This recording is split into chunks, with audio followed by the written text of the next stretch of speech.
What's up, bookworms? Welcome to episode 147 of the Cantina Book Club podcast, where readers can find interviews with authors from all genres. I'm Megan, self proclaimed Cantina Queen, here to bring you insights from the authors themselves. Each week features a Cantina conversation with an author, sometimes a returning guests, sometimes it's someone new. Please be sure to hit that subscribe button so that you never miss out on an episode, and feel free to browse through existing episodes so that you can catch a previous interview about a book that you've finished. Today's episode features a chat with Marian Yee. We're talking about her book, Four Janes. That book is available now. I wasn't quite sure what to expect when I picked up this book. It just sounded really intriguing, especially because I really enjoyed Jane Eyre White Sargasso Sea. If you know, you know. With that being said, book readers will get more out of Four Janes if they've read Jane Eyre, or at least familiar with the overall storyline. And this book, Yee's book, kind of reimagines Jane as if, what life she might have lived if she didn't marry Rochester, and some other kind of historical fantasy aspects to that as well. So it was really fun talking with Marian about how she just developed this story and these unique elements, and just incorporated this unique retelling. And I just loved her prose, her writing style, a lot of quotable, powerful moments in the story. Now, some spoilers may or may not pop up in these conversations, but the episode is more enjoyable if you've read the book anyway. So if you don't know why I'm kind of giggling with Marian about some, nods and quips to those who are familiar with Jane Eyre and the story, then hit pause, add this episode to your playlist, pick up a copy of Four Janes. This interview will be ready when you are. Just a heads up that I often use adult language to express my feelings towards these authors and their work, whether the characters need to get their shit together or I am just saying what the fuck to the author for making me feel things. Just please be mindful for your own comfort level and around listening ears. And without further ado, get ready, grab your favorite drink. Here is Marian. So today we've got Marian Yee. We're talking about her book, Four Janes, that comes out on June 30th. Marian, thanks so much for chatting with me today. I just finished this book. It's fresh in my brain. Oh, And thank you for reading it. yeah, like absolutely. And I was not expecting like the beautiful, like I was sure you're talented, but just the prose, like the quotes, like just quotable passages were just, some of Mhm. it was just so beautiful, meaningful, and it touched me, even though I'm white and I was born in like the late 80s. So it's like there's like elements of this that I can't really relate to, but it was just so wonderful to read this like historical fantasy. And I will say, readers will get more out of this if they are familiar with Jane Eyre, which I am, and the Awesome. Vietnam War, which less. So I just know that it was like really televised or like really reported for the first time. Like that was one Absolutely. of the first Yes. wars that was, Yes. and it was just like that kind of just catapulted Mm, American response, and that's why it was mm, so controversial and memorable and all that, mhm. as aside from the atrocities that happened. But a long-winded way to say I'm excited to dig deeper into this. Absolutely. Yes. Readers will get more out of it if they had read Jane Eyre. But if you haven't, I'm hoping that readers will still be able to get something out of the heroines and their journeys. They're just that their stories will be self-contained enough for us to just to follow along Yeah. and be And the there's just, like, details or, like, because I read Jane Eyre. I was an English major in college, and so that was one of the classics that we read, and Mhm. also Wide Sargasso Sea. I don't know if you're Ah, familiar with that. oh, It's absolutely. yes, and that I think I liked that a little bit more than Jane Eyre. I just think that both of them are just so powerful, Yes. but Wide Sargasso Sea was just like, "Oh, shit," and obviously you could swear. I'm gonna swear. So, Okay, is whatever you're feeling, please. don't hold Mhm. yourself back. Okay. Yeah, but I just some of her quips, like, during some of their arguments, it was like, "What do you think I'm gonna lock you in the house?" She's like, "Haven't you done that before?" Mhm, It's like, "Oh my god." mhm. Yeah, I was yes. like there was, like, moments where it's like, yeah, like, maybe in a historical fiction, depending on, like, just the overall tone of your story, we know like we readers get to know what to expect as they progress a little bit, but, Mm, like, it's that, like, little witty, like, little mm, one-liners. There were moments where I was like, "Oh my god," like, it was I just loved it. I love parts of mm, that where like, that's a reaction that if you haven't read Jane Eyre, you would not really pick up on that, like, quip, or at least it wouldn't mm, hit as hard. So, mhm, that's an example where I was like, "Oh my," I was I cackled out loud. I was like, "Oh my," because I write notes and everything, and I was like, "Oh my god, shots cool. fired." Like, I'm I hoping just that yeah. if people haven't read Jane Eyre, that they might be inspired to do it after reading this book, that they might think, "Oh, I would really like Yeah, to read Jane Eyre, the whole thing." But yes. absolutely. Yeah, to before we get started, can you share a summary so that people kinda follow along with the conversation? Sure. Think of it as if Jane Eyre had lived like four different lives, not just the one in Charlotte Bronte's version, but like beyond that. So four different lives in taking place in different places, taking place in a different time period, taking place in a different culture, even taking place under a different gender. So, like just four different storylines, but using elements of the original Jane Eyre source as a jumping off point. Yeah, Yeah. yeah, it was even reading, like, the back blurb, I was like, I like it obviously it intrigued me because I said, when Angela approached me about this opportunity, I was like, "Okay, yeah, like, it's pretty intriguing." It's like, "Yeah, let's check it out," and then I was like, "Okay." It was just I didn't really like, I didn't know what to expect, but it was a pleasant surprise, like, everything I Hmm. got out of it. So and I could tell so much work went into this, just keeping timelines straight. I don't Mm, know if you had, like, Post-it notes on a wall somewhere, like, trying to organize yourself and your storytelling, and there's a couple things that I wanna touch on. First of all, I do want to explore not just the research, but how did, like, your writing style, and this is your debut, so congrats, but, like, your writing style, not just for you personally, but adapting um, this modern like, your like, modern storytelling to relate to something that was a classic from hundreds of years ago, right? Or at least decades ago. not 19th, Yes? early I 19th forget century. sorry, I Mhm. forget Yeah, when it was that's fine. published, but Yeah. yeah. So, yeah, like, I wanna explore how you adapted your writing style, what, like, research you had to do, how you had to get in the zone, all that stuff. Okay, yes. So four different Janes, so it's kind of like four different voices in a way. They're all the same Jane, but the earlier Jane, 19th century Jane, I wanted to capture her voice as a Victorian woman and be as close as possible to how Charlotte Bronte had her voice. But then the Mhm. Vietnamese Jane has a different kind of voice. But I also wanted her to have the Vietnamese Jane. I wanted her because because she is Vietnamese, but she is often interacting with English speaking people, and her English is pretty good, but it's not like fluent. But I wanted her to be fluent, so when she's thinking, and I have that in English, of course, she's thinking in completely grammatical, fluid sentences. That's her thought. That's how she's thinking. But sometimes when she has to speak to people, she'll use like simpler sentences, simpler syntax, and so forth. And for the last Jane, it was like I had to enter into the mindset of a young man, and that Mhm. was new to me, and it was Yeah. challenging.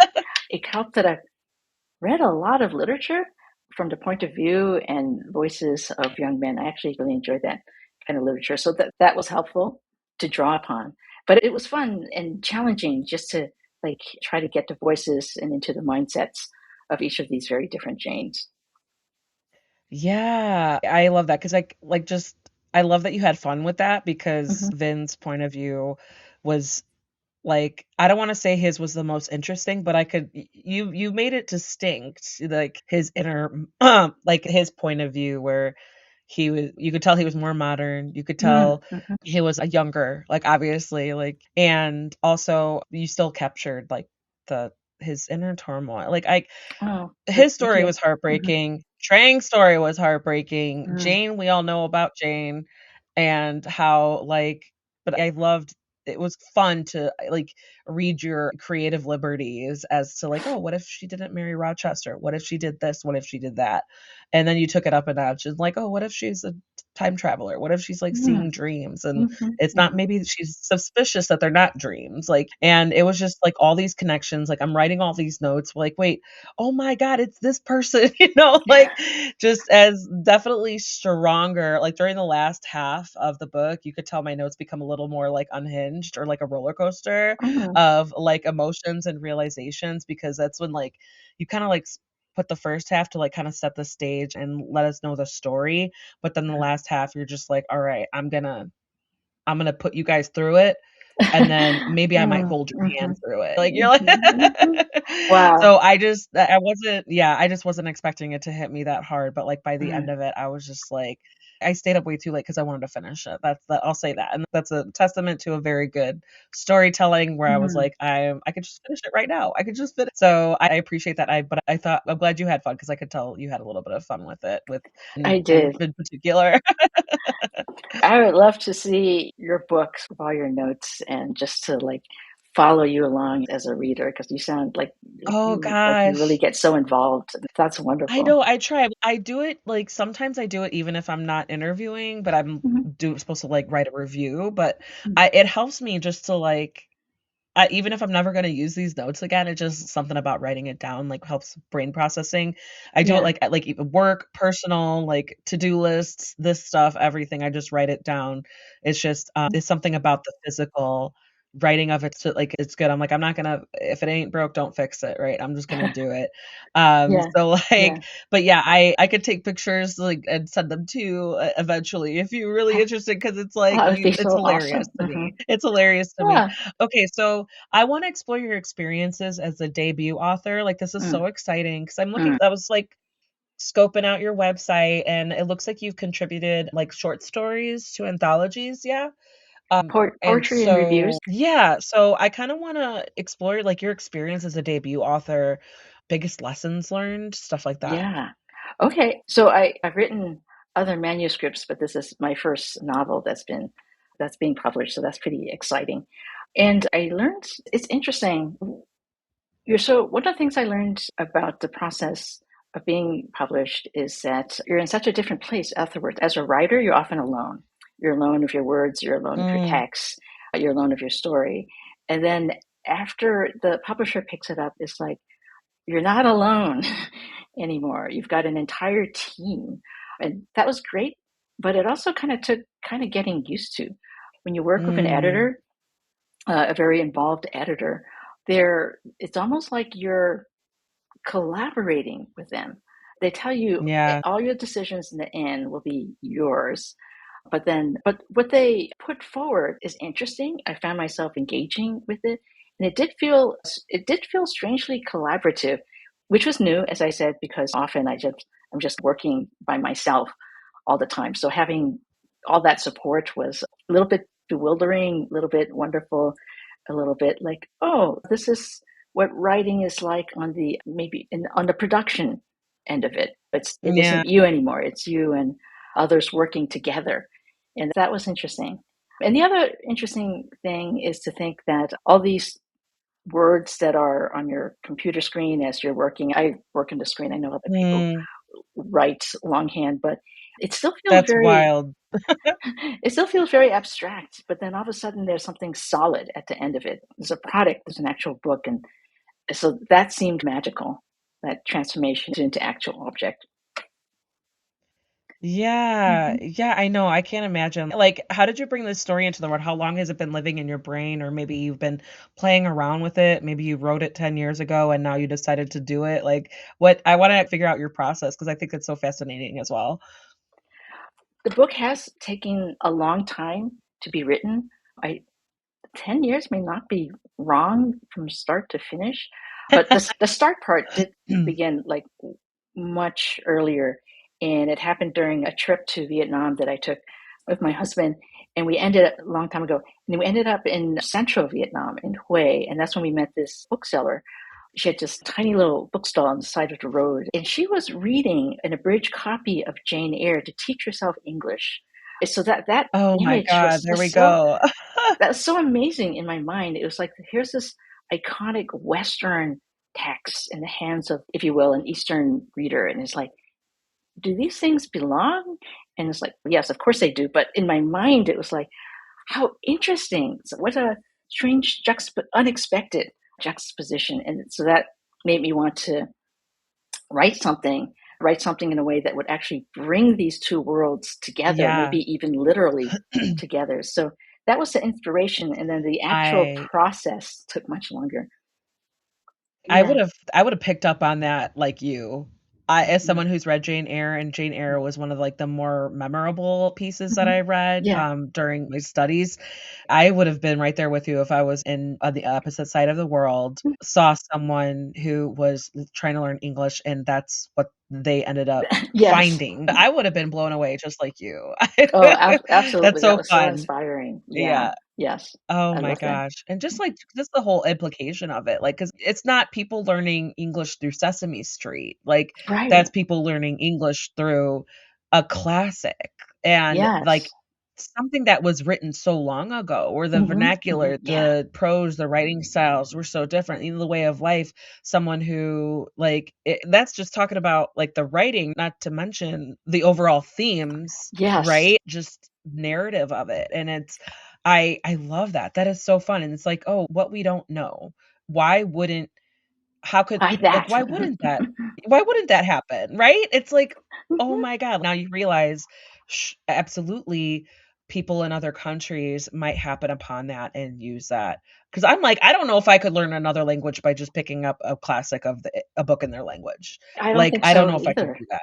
And I think Yeah. readers, Western readers, struggle with Jane Eyre for all the reasons that you said: different Yeah. time, a different voice, different linguistic experience, environment. It's hard. People still struggle with it, and Yeah. yet they So love the then do story of you Jane. Oh, absolutely, yeah, it's just something about her story, it's like, I don't know if she's easy to connect to, but, like, you still feel for her, Yeah, and then when I, like, reading White Sargasso Sea, the story about his the woman in the attic, yeah, I then I was like, "Oh my god." It was amazing, and that just takes it on to a whole new level, and just stuff like that where I'm like, again, it, like, opened my brain to a whole new level of it all that while ago. I was like, I don't care about showing my age, pretty much like 20 years ago, 19 years ago.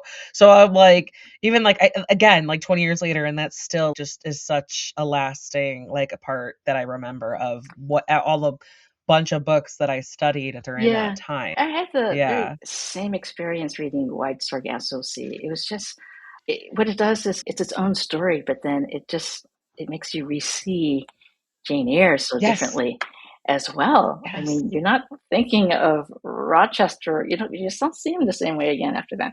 And I thought that was fantastic. It was inspiring for me too. It's the kind of literature that I think that I'm writing is something that I would call literary fan fiction, where you take an original Mm, source and you go over it. And that's what Jean Reese did. that's a good Yeah. term. I love that. Yeah. Yeah. And she totally did that too. She was writing, you can say she was writing fan fiction.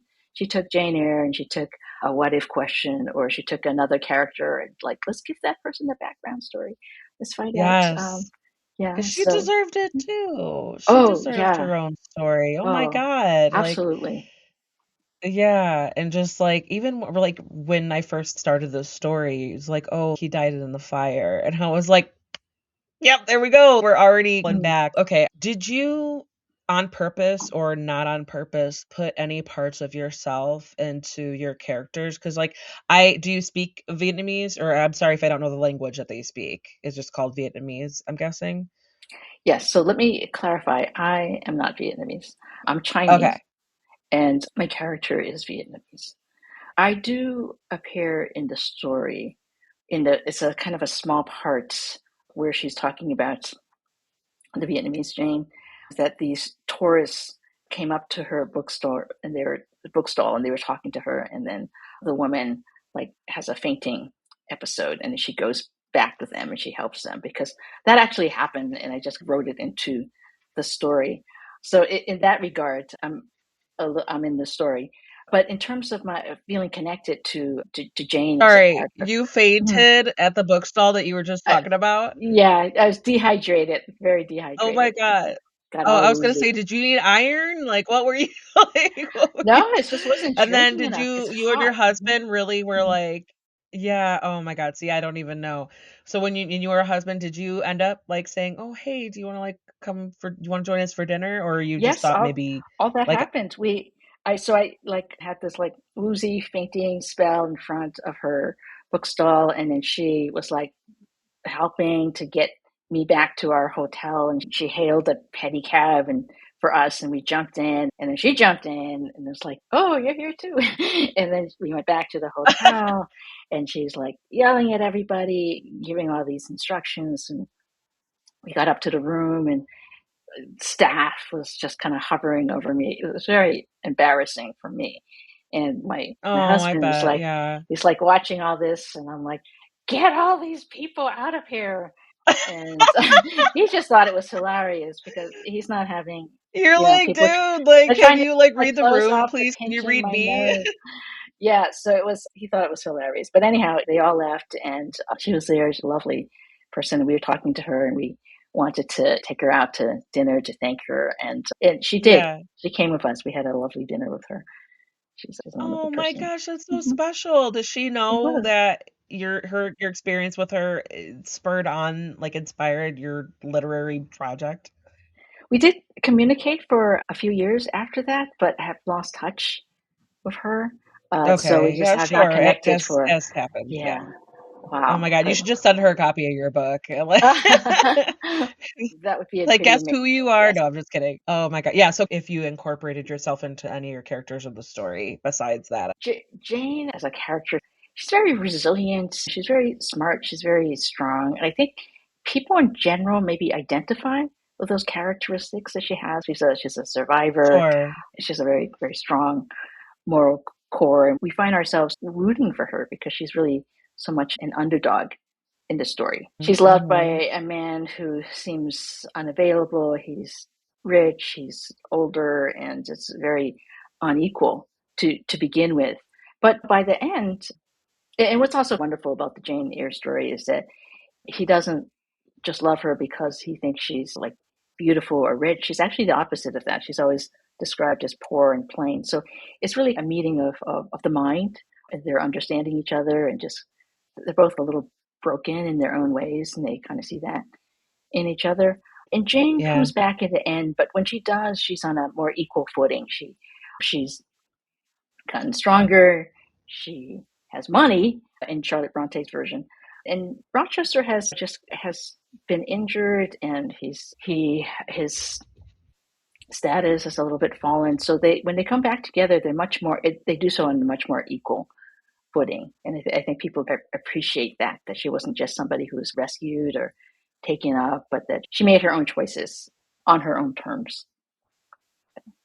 And in that time during that time period, that's what got people get like, "Oh, this is a little bit different." Like, this is we're Mm-hmm. used to, right? Like, Yeah, because yeah. obviously women during all like, almost all geographical regions, countries, cultures, all sorts of time periods, generations have obviously we've been through it, we've been struggling, we've been fighting just to be equal, just to be treated equal, and it's to see have a heroine like that, a female main character like that, try to be like, "No, I got this. I'm gonna do this. I'm competent." To put it in Yeah, modern terms, she don't need no man, you know what I mean? yeah, Like, she's just, absolutely. "This Yeah, what I could do yeah. by Hmm. myself." Yeah, Yeah, and I yeah. love that was, like, such a powerful thing at Mm. that time, for sure. Yeah. We can definitely see her as a kind of a proto feminist before that became a thing. Yeah, before it was, like, a term, right? Hmm. Before people Absolutely. identify put a label to. Yep. I do think of Go this ahead. as alternative outcomes. One Yeah, like alternative possibility, timelines, right? yeah, one possibility was that Jane and Rochester, they lost their child, and it could have been the two of them looking at his grave. But because of her somehow magical intervention, the child the child survives, but somehow she doesn't. There's something sacrificial about that. So then at the same Yes. grave, it would be the father and the child looking at kind of Jane's grave in a way. So yeah, so that was what I had in mind, that these Oh, are okay. like alternative outcomes. Okay, so I do want to chat about Vin because you Mm, first introduced him to us when he's like on his shift, and it's very short. It's a very short introduction. And then when I got through the like towards the end where we get more into his story, and the fact that he was like all these pictures of like mother and child is all a mm, lie. He has a certain point of view. He's bitter about it. And then mm, once we realize that's him, that's his story, I'm like, oh my God, like that makes so much sense. Oh my God, poor mm, baby. I was like, oh, because I'm like, I mm. got two little boys. They're like almost Oh, 9 and 5.5. They're like elementary school age. And great so I ages. like as a boy mom, yeah, I don't God. And then so I have as a boy girls. mom, I'm like, yeah, oh, okay, there you go. See, I'm like, Mhm. we can get into that too, like the sisterhood of motherhood. Yeah, I just as a boy mom, I was just like, oh God, I wanted to give him a hug. I wanted to Mhm. I felt so bad for Trang. I was like, your father Martin, you're trifling douchebag. I was like, that's another thing I Mhm. kind of want to touch on because a lot of the commentary, the common like narrative that you include is people like religion obviously is a huge part of this story, all of their stories, but I've noticed that they're like all it's just a commentary on the victims of people who are either suspicious or superstitious or are so reverent or are like cut and dry, like black and white about God and religion because it's like a missionary and then it's the priest and then it's finding all of these like it's following out like obviously with all the points of view religion or people of that faith Christianity, all of that, it's plays such a huge part of it. But then we also see the repercussions of that. We see the Mhm. consequences of Mhm. those beliefs from other people. Mhm. And that's one Mhm. of the things Mhm. I noticed because it was like heartbreaking. And then like I was raised Catholic. I'm just but I, at Mhm. this as I got older, I'm like I have such different views about it where I just can't reconcile like I'm pro-choice and also just institutionalized religion. It's to me it's problematic and to me there's just like way too many their voices are very loud with almost no backing other than um wanting to impose their beliefs. Yeah. So that's one thing I noticed. I want to explore that like how you incorporated that into like the fact that so many of their stories were tied to religion without their control. Yeah, that was a theme. It was because religion was so important to many of the characters. Just kind of starting with going to India as missionaries. That's already a kind of a big thing. And then people in India being on the receiving end of that. One thing I wanted to be sensitive to, and it just kind of came up as I was also researching a lot about the history of missionaries during that time, is that there wasn't just one school of missionary thought. And I thought Saint John St. John, I think they call Saint John St. John, his version of missionary work was to try to have the faith come from the people who lived there. He felt strongly that it had to be local, that it couldn't be imposed. Religion couldn't be imposed from the outside, and that's why he's always trying to learn the language and to preach in the vernacular. So he's much more kind of thoughtful about how conversion, in order for it to be sustainable, really has to be homegrown. It can't be from the outside. And Jane observes this. It's one of the things that she starts to respect him for. And then, even though she herself doesn't talk a lot about religion, she gets in a position where she accidentally converts somebody else, which has intense repercussions in that person's community once that happens. That's difficult for Jane to process. So religion is very important to lots of people in different ways. They struggle with it, and then they have different versions of it as well. Some, not all of it like a traditional Catholicism. Some of it is much more of a almost of an imaginative spirituality that doesn't really have a kind of a specific name to it, but a belief that sustains these characters. helps them to see the world Yeah. in a particular way. I like the So, perception, like mhm, the interpretation of the scriptures or the beliefs, and then it mm, just like gets carried away, right? Like, mm, mhm. and I think I want to believe that some of these in your story, their intentions are good, but all at the same time, I'm like, mind your own business. Like, like this, like, Mhm, and these people who have no idea, like, what it, but it was the mm, story of Abba and Jane that it was I thought that was, like it was kind of funny, but also, like, a little heartbreaking, right? Like, it mhm, was mhm, because Jane was just being honest. She was just like, "What does it mean to her?" mm, This is how I see it." And then Abba, like, loved that. She was like, "Oh my god, yes, and that makes so much sense, and, like, yes. that's sounds like something that I can look to." And Mhm, then mhm. just the men in the village were like, "This is unacceptable." And I was like, "Oh my god, these men ruin everything." I don't know.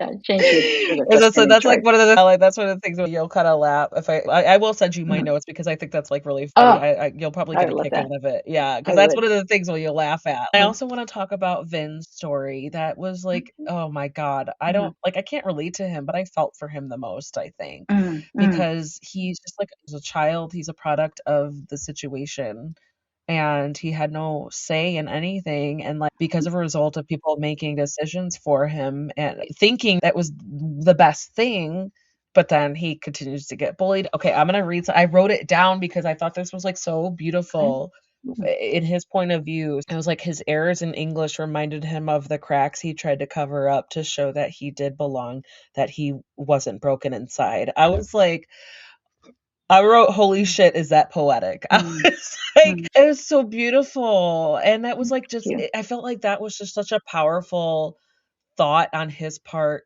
but it explained so much, right? Mm, There's so mhm, much there's so much packed into that statement, mm, and I felt for him, not just, like, him as he's, like, he doesn't really know his identity. He doesn't really mhm, know the truth about anything, where he came from, and then also, like, he has fragments of his memories, and then he's a homosexual. He's attracted to men, and that's a whole whole 'nother mhm, layer of him feeling kinda mhm, especially mhm, during that, like, or at mhm, least years leading up. First, before I continue on to that, it was implied what was the inexplicable connection between Ed and Vin? Because I know Ed was, like, testing him to see, like, "What are you seeing? When I'm saying this stuff, what are you seeing?" He was trying to see if he was also, like, a traveler.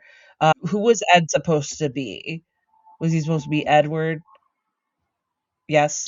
Yeah, Okay. yes, I see the last part as, in some ways, the most straightforward retelling of the Jane Eyre story, the love story Okay. parts, where young person meets older, more experienced person.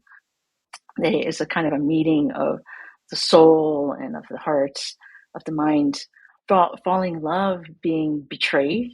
He's already married, leaving, and then finally feeling Okay. like they need to come back, needs to reconnect. So And those are that's the what he said, main "I'm gonna story find points. you." Oh my god. Mm, mm, Now I'm yeah. like now you see him like, "Oh my god," like, now it's connecting. Okay, thank you. I'm Mhm, so glad I got that because I'm like I guess I didn't want to assume, and then I was mm, like, "Okay, I gotta figure this out." So thank you. But yeah, just talking about Vin, I just wanna talk about him. I loved him. I mm. wanted to give him a big hug, and I Oh, felt for mm, him and mhm.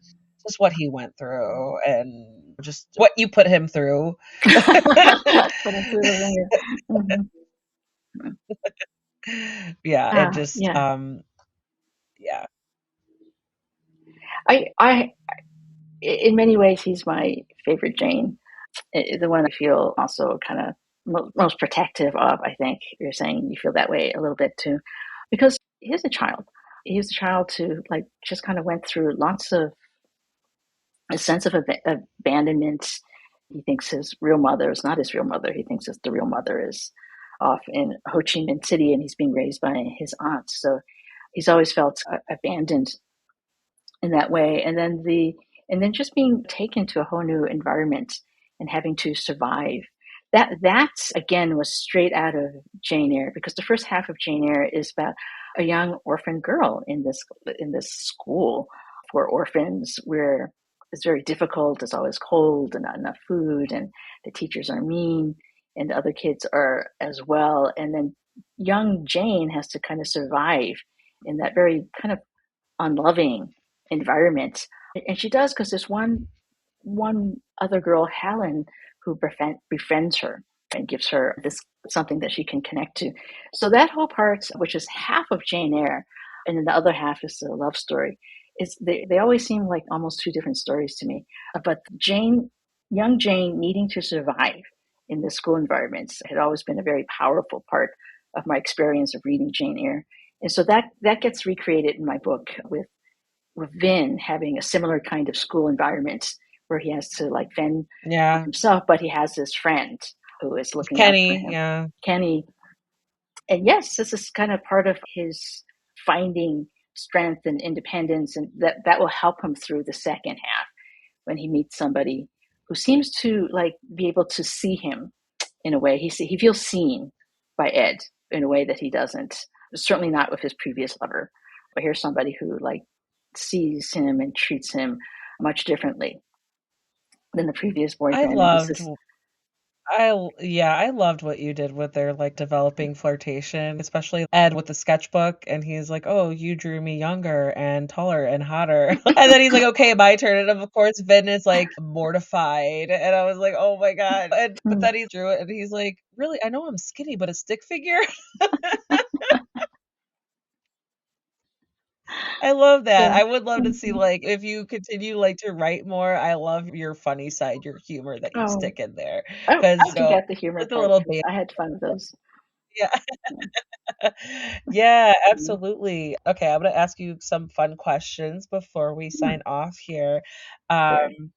During the 4 versions, the 4 Janes, which character would you go to if you needed to plan a party? Oh, okay. The second Jane was tasked with planning a party, which turned out to be a disaster, but then a successful party, maybe because of the disaster. So I probably would have to say, you seem to have some experience at disastrous parties that somehow end up being great parties. So it'd be her, definitely. Or, like, you could count on her, right? You ask Yeah, her yeah, to, and yes, yes. she'll do Mhm. it. If Yeah, you're a handsome priest, it gives a little extra boost. absolutely. Uh, which one would you go to if you had to prep for a first date? Oh, wow. These are hard questions. Prep for a first date. Okay. Okay, it's not going to be the first one. The second one had help from the sister prepping, so she probably would not be a good prepper herself. I'm thinking that Vin has a good sense of aesthetics, being an artist. So I would put myself in his Oh, hands. yeah. Oh, I love that. Yeah, I think I love that about him, where he was an artist, and it was still part of him no matter what. Even if he couldn't find himself wanting to draw, or like he couldn't find that spark, he still saw the world in a certain way. I love that. Yeah. And then and then which would you go to if you needed to hide a body? Oh, that would have to be the third Jane, I think, because she seems to have access to different times and places. She could just like maybe pop off somewhere and find a nice little place to like in the mountains or something. Yeah, Jane Like she 3. knows, she's like, I know nobody will ever find them here, right? Yeah, Like she right. Or in that particular time frame. Yes, that's a good place to put that body.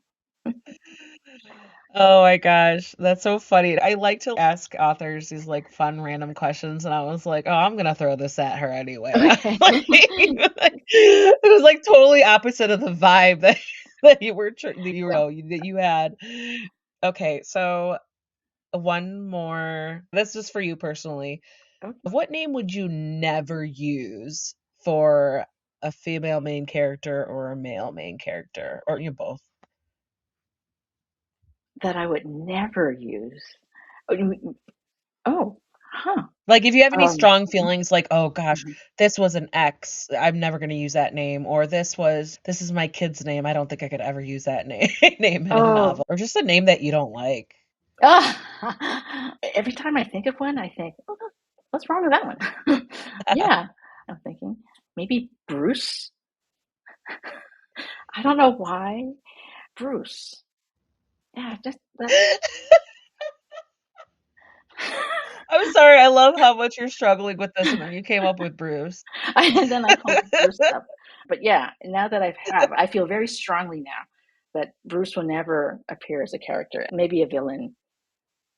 Bruce isn't a There really you go. villainy name, is it? Oh, we'll see. No Bruce's. No Bruce's. Even it, yeah, it's just not creative enough. It's not impactful enough. It's just like Bruce. It's Bruce. just Bruce. Okay. Can you think of any like name for a female, for a woman that you think you would never go for?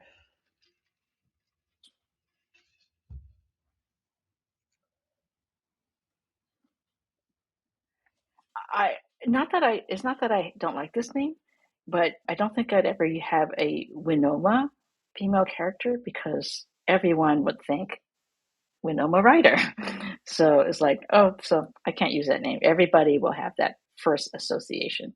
That is one of those like very particular names that of someone right away, because that's what we connect it with that only other time that we've heard that name, right? Yes, So yeah, yeah, it's a absolutely. lovely name, but So I it's get you.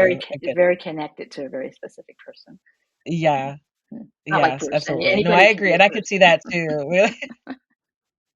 I'm thinking like Bruce Lee or maybe a Bruce Hmm. Wayne or Bruce, Oh, now you're like, finding some good Bruces. um, I no, yeah, no, those actually aren't bad Bruces. Bruce Wayne is a little complicated, right? Like, he's got a little more depth. So he's like, what, an Mhm. anti-hero maybe? No, not quite, because he Well, doesn't I think at he's a little the bit, bottom of it, he doesn't yeah, maybe a little bit, a a little little bit. bit. Okay, so, what do you hope readers get out of For Janes? I hope that if they maybe haven't read Jane Eyre before, that it would inspire them to maybe pick up that book out of curiosity. And sometimes I just tell people, just read Jane Eyre and be done with it. It's such a great book. And but I think all readers, I think or hope, will get out of it inspiration from a heroine who is independent, resilient, strong, stands up for herself. I think we could all take inspiration from those attributes. 100%. Mhm. Even, like, in any time period, right? Yeah, yeah. Like, across space and time and across genders, across generations, across Hmm. like, there's so many even if there's just so many people, almost everyone that's just, like, one of those things that kinda remind me, like, we're all human, right? Yeah. We're all Hmm. human, Hmm. Yeah. and we all I feel like there's so many of us, a majority of us encounter those Mm. things, those situations, those self-doubt, self-worth, just self-awareness that we could use some of that, right? Yes, So, like, I absolutely. love that. Yeah. Absolutely. Thank you. Yeah, Mm. 100%. Yeah, for sure. So, one of the last questions, like going back to you, because you have to navigate tough themes and sensitive topics and maybe potential trigger warnings, content Mm. triggers. Mhm. What do you do to take care of yourself, to like get yourself in and out of the zone, make sure that you're not falling too deep or Mm. getting too Mhm. close to some of Yeah, the yeah. seriousness? I see that. I think my writing schedule keeps me on track that way because maybe rigid may not be the right word, but I have a way of doing it at a certain time, and that's a way of helping to maybe contain everything to do with writing happens in that time. In the morning, like an hour, I want to say an hour and a half, but I'd be lying. I'm actually right closer to 45 minutes a day, and so that's why it takes me so long. But just having things kind of contained like that helps a lot. Kind of like a hard start, hard Yeah. finish. Yes. That's great. I love that. Okay, so Marian Yee, what are you working on? What's next? Anything that you could talk about without getting in trouble? So I'm working on another work of literary fan fiction. So this time the source material is Shakespeare's The Tempest.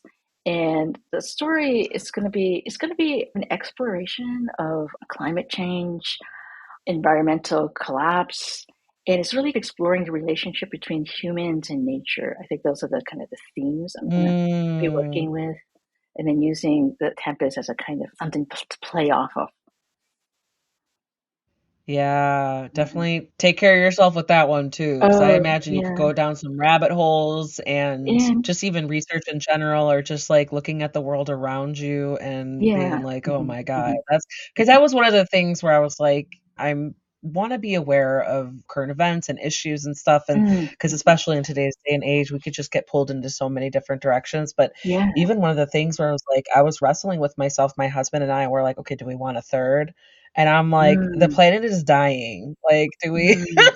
like, that Yeah, was, like, one of the yeah. things where just a hard, like, "No, I don't think it's" aside from my Mhm, second born being enough to handle, like, so I was just like, "No, I think we're good." But yeah, that was one of the mm. things where I was just, like, reminding myself, like, Yeah. it's there's no planet B, and Yes, this the is planet that we're mhm, leaving for mhm. generations, and Absolutely. This is it's the one gonna we be have to really take close care of. to a point of no Mhm. return. Yeah, absolutely. You said you had girls, how many do you have? I have 2 girls. I should call them young women now. Okay, and what's the age So I was gonna say, what's the age gap? How old are they? If you don't mind 3 sharing. 3.5 years apart. One is Okay. 26, and the other one is she's gonna turn 30 at the end of next month, so young women. Oh gosh. They are lovely I young was gonna women. say that's a kind of a little big milestone for you too as a mom. You're like, "Oh my Absolutely. god, my Mhm. my first child is gonna be Mhm. 30," like I know. It just time just flew by. Yeah. Yeah, yeah. Mm. No, my mom, she has my older sister from her first marriage, and so she had me and my brother, like, late in her mid-30s, mid to late Mhm. 30s. So she's, like, 73, and I'm, like, gonna be 40 next year. So it's because do they have kids or anything? Are they married? Um, The older one is married, but no kids. Not yet.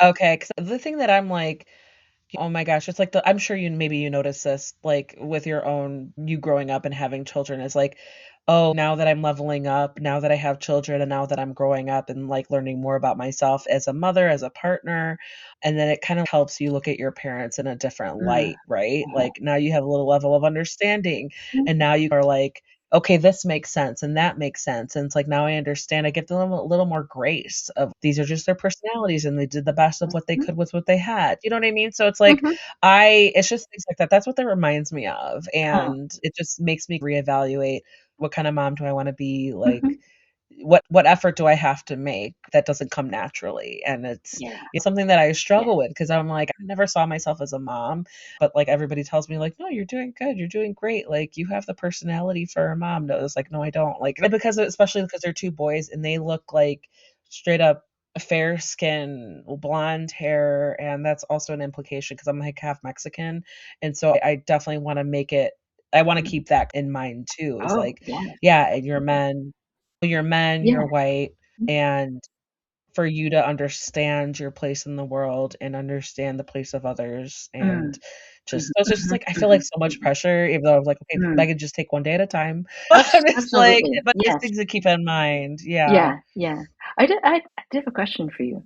Are your boys readers? Do you or how do you encourage them to read? Because sometimes So, that's a yeah, I struggle mean, they see with me kids. Oh, I know. Yes, they see me reading all the time. Mhm, My older one, he doesn't go to it as like a thing, like his activity that he wants to do. He's more like my husband in a way where he likes video games. And mm, we'll do it. Okay, we'll play video games with him, like a fun family thing sometimes.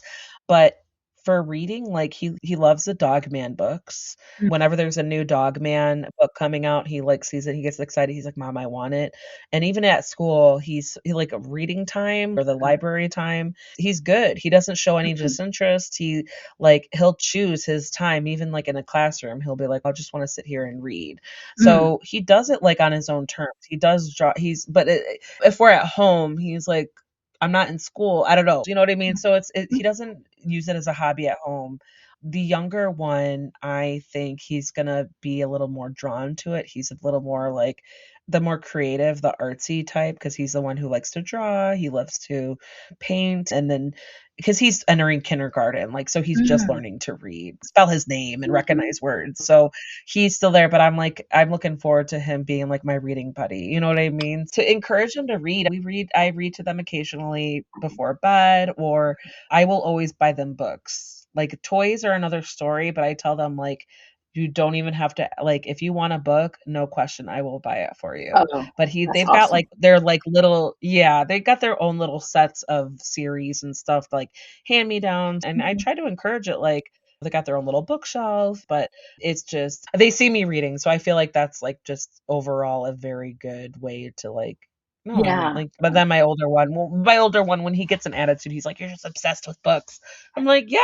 Like Mhm. like, you like, books are amazing. They are a Mhm. way to relax, they're a way to explore, they're a way to, like, escape. For example, in your story that I really enjoy, like, historical fiction because I feel like it's just so fascinating to learn other, like, parts, like, creative ways of a story of Mm. real events that are, like, really important that we don't aren't introduced to in our education, but then also, like, stories of people who I'm not like them at all, who are not like, I have Mm. no idea what their Mm. life was like, Yeah. AAPI or BIPOC or LGBTQ, like, I'm like I'm a cis white female, like, I'm half Mexican, but I look, like, so white, I look like I hopped Mm. off the boat, so I'm just like really enjoy that part of it, that opportunity to learn about Yeah. stories Me from too. regionally, Mhm. like, stories that I would not have known about had I not picked up this book, right? Yeah, that was a long-winded way to answer your question. I'm like, my 2 kids they're just so different, but I don't wanna, like, shove it down their throat, but I guess I just Mhm. make it available to them. I And think just that's they see awesome. me. Yeah. Ye Yeah. yeah, yeah. Are your girls big readers then? Or So how do they feel about you, like, being, like, a published author now? And oh, they're really proud. They're very supportive. I say my older daughter is a bit more of a reader, or she spent more time doing it. But the second one also reads, maybe not as much or as often, but she will read, and she will always be working on a book of some kind. mm, So it's part of their lives, and I'm happy about that. Yeah, it's like yeah, maybe they're not reading as much as I am, but they're reading. They're reading. They read as kids, and they're still reading as adults. So very happy about that. good. Mm, Yeah, kinda because I think that one of the things it's like it's pushed on them in education, like the curriculum, but I feel like what a lot of people don't realize is, like, reading is just such a private thing, and it's mm, okay, like yeah. you find whatever piques your interest, find whatever makes your heart like, "Whoa," or Yeah. like, Yes. even if it's like an emotion that you have a hard Mhm. time with, like with Mhm. me, I've been straight up pissed off at books, like, where I don't know if I should recommend this because I felt so strongly or Mm. because it pissed me Mhm. off. I was Mhm. like and so there's just yeah, it's such an intimate, Yeah. private thing where Right. you don't have to, like you're not gonna have to write book reports your whole life. You could just pick up something that you're interested in and then keep it to yourself, or you could find out who else has read it. Or like Mm. audiobooks, right? You gotta commute or you're doing your chores or you wanna go for a run or a walk, That's put a on an great way. Yeah, audiobook that's a and great way to get a book.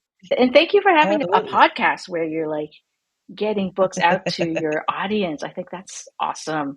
Like just Oh, introducing readers to new things. That's so important. That's so great.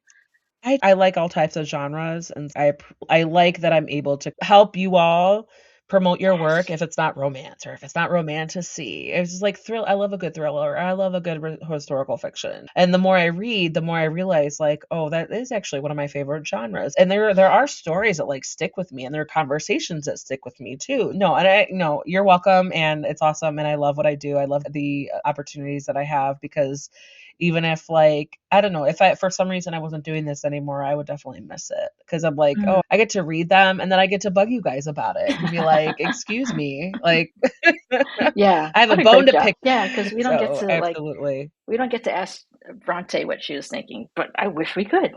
Oh god. Oh god, all the sisters be like, can Mhm. I just, like, have a chat with all of Yeah. you?" Yes, yes. Like, have a list of Get you onto the questions, like, podcast. I'll absolutely. Okay, so, Marian Yee, where can we find you online and on social media? I have an Instagram and I have a website, marianyee.com.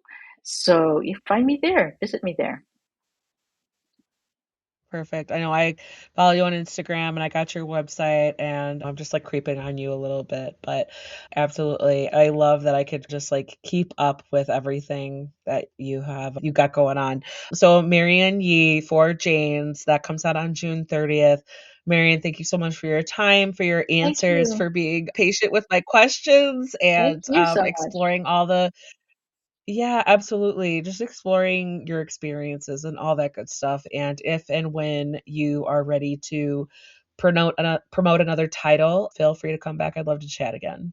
I would love that too. And there you go. That was Marian Yee talking about her book, For Janes. That book is available now.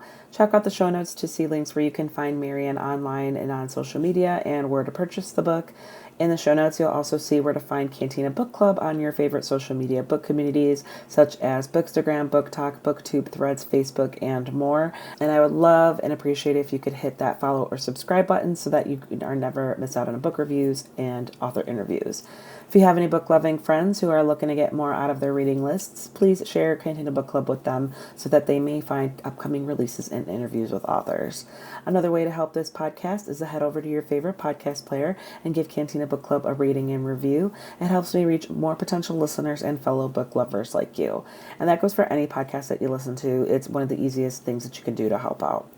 If you need book recommendations, you can reach out to me. I'm always excited to share recent favorites, pretty much any genre that you might be interested in. Or you can head on over to cantinabookclub.com to read more in-depth book reviews. While you're at it, please subscribe by entering your email on the website so that you could get reviews and episodes delivered directly to your inbox. If you want to support Cantina Book Club even more, you can donate by finding the form on cantinabookclub.com. Whether it's a one-time donation or as little as $1 a month, I seriously appreciate the support and will share my appreciation by giving you a shout out on the show. And finally, one of the best ways to help authors promote their works is to head on over to Amazon, Goodreads, BookBub, Storygraph, wherever you find reviews and recommendations for books. Find that title that you love, show the author some love, so that they can keep writing stories that you love. It's one of the best ways to help those platforms promote their work. Thanks so much for listening, and see you next time. Cheers.